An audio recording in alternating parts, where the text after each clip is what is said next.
नमस्कार दोस्तों।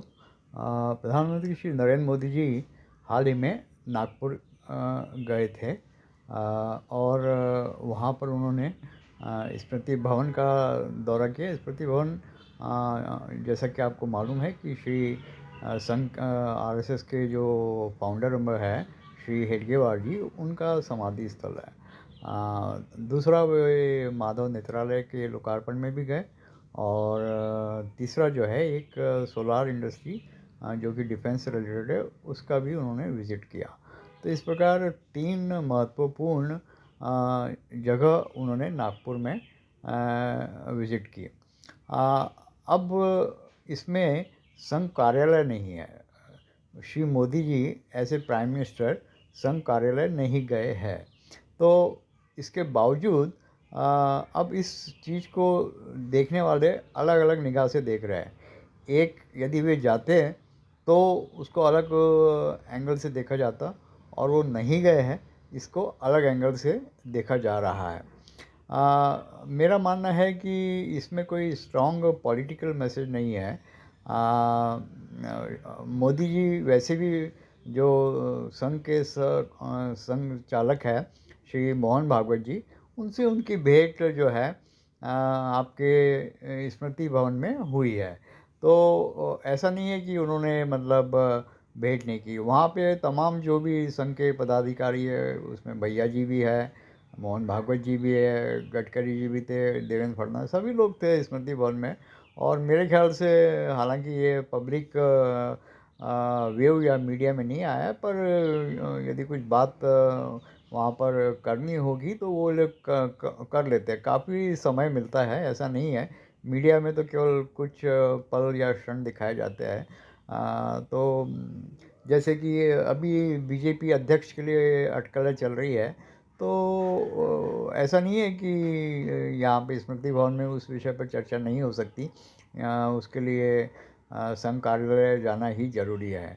देखिए, संघ कार्यालय जो है वो एक बहुत स्पेसिफिक हो जाता है कि भाई संघ कार्यालय गए, लेकिन बातचीत तो कहीं भी हो सकती है, और 1 to 1 हो सकती है, उसमें कोई वो नहीं है। तो मेरे ख्याल से इसमें बहुत ज़्यादा पॉलिटिकल मैसेज निकालने की आवश्यकता नहीं है। This was long overdue actually. जो मोहन भागवत जी और मोदी जी की मीटिंग है, वो लॉन्ग ओवरड्यू थी। इसमें काफ़ी टाइम निकल चुका है, और बीच में थोड़ा सी खटास भी आई थी जब बीजेपी अध्यक्ष नड्डा जी ने कुछ अलग टाइप का एक स्टेटमेंट दे दिया था कि अब बीजेपी बड़ी हो गई है और उसे संघ की ज़रूरत नहीं है। तो उसके बाद फिर यूपी के इलेक्शन में भी हमने देखा कि संघ थोड़ा सा ने उतना अच्छे से पार्टिसिपेट नहीं किया। लेकिन उसके बाद यदि देखें तो महाराष्ट्र में जो जीत हासिल हुई है, या दिल्ली में जो जीत हासिल हुई है, या हरियाणा में जो जीत हासिल हुई है, उसमें संघ का महत्वपूर्ण रोल रहा है।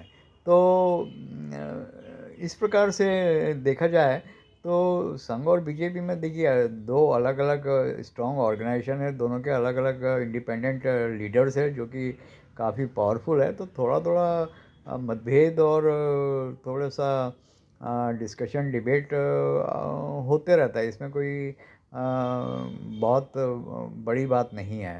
तो परंतु उस गैप को किस प्रकार से सॉल्व किया जाता है, वो इम्पोर्टेंट है। तो मुझे जो लगता है कि यह जो विज़िट थी, यह जो मैसेज जा रहा था कि संघ और बीजेपी में दूरियां बढ़ रही है, तो उसको कट करने के लिए यह विज़िट की गई है। और साथ में संघ कार्यालय न जाना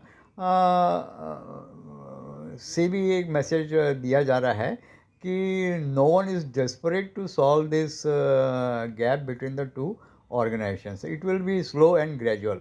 ऐसा कोई एकदम इमरजेंसी या अर्जेंट कॉल नहीं है कि संघ कार्यालय गए और वहाँ पर जाके अलग से बातचीत हुई और मतभेद। तो इसका सीधा सीधा मतलब ये है कि मतभेद उतने गहरे नहीं है कि जिसके लिए आपको अलग से मीटिंग करना पड़े। इट वॉज मीटिंग हुई होगी, बातचीत हुई होगी, ज़रूर हुई होगी।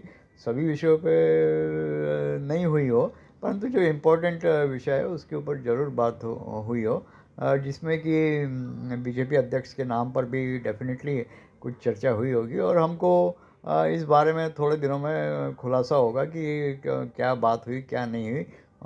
तो जैसा कि आप भैया जी का स्टेटमेंट देख रहे हैं, तो उनका यह स्टेटमेंट काफ़ी पॉजिटिव है। उन्होंने मोदी जी के स्वभाव का भी ज़िक्र किया है और साथ में संघ और बीजेपी पर भी उन्होंने बताया है कि जो संघ है वो वट वृक्ष की तरह है। And he has said it very clearly, इसमें कोई दो मत नहीं होना चाहिए कि बीजेपी और संघ में जो है, संघ एक्ट ऐसे वट वृक्ष। तो यहाँ पर हम इस को समाप्त करेंगे, and with conclusion that this visit was partially to clear the doubts and send a message that there is a growing gap between Sangh and BJP. So it should be taken in that way and in a positive way.